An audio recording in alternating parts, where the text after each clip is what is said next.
në këtë muaj të fundit,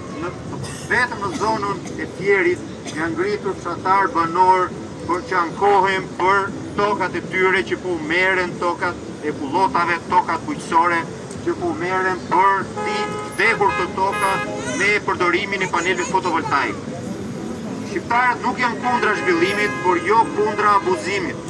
Nuk ka asnjë sens logjik që në një tokë jellore ti të vesh ta djegësh atë tokë, ta vdesësh duke e shfrytzuar në mënyrë industriale.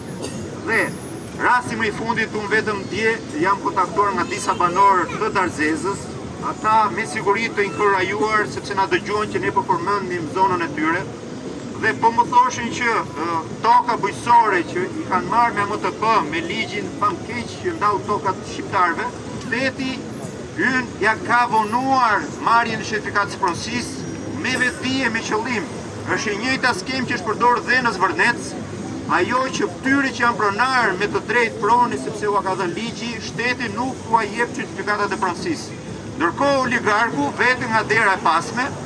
dhe vete në institucione shtetërore dhe pa pritur del pronari të gjithë kësaj toke. Dhe këta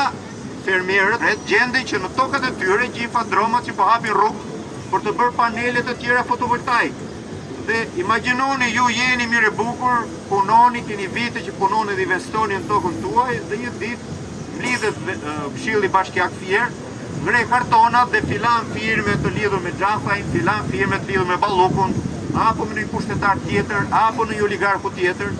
i japi të drejtën e shfrytëzimit të tokës dhe këta banorë që e kanë punuar e kanë mbajtur gjalla atë për vite të tëra, kanë investuar, kanë rritur fëmijët dhe kanë bërë plane për jetën, sot ndihen të mposhtur dhe ndihen të vetmuar. Prandaj ne bëjmë thirrje që të gjithë ju që keni probleme me tokën, të gjithë ju që ndiheni që po ju shtypin, të gjithë ju që keni aktin e marrjes së tokës në pronësi dhe shteti ju ka thënë që ju jeni pronar dhe ju sot ndiheni të përbuzur, mblidhuni të gjithë, organizoni, bëhuni bashkë, ngrijeni zërin, na bashkonin në shesh, ama mos heshti.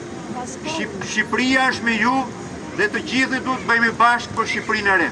Shqipëri e re!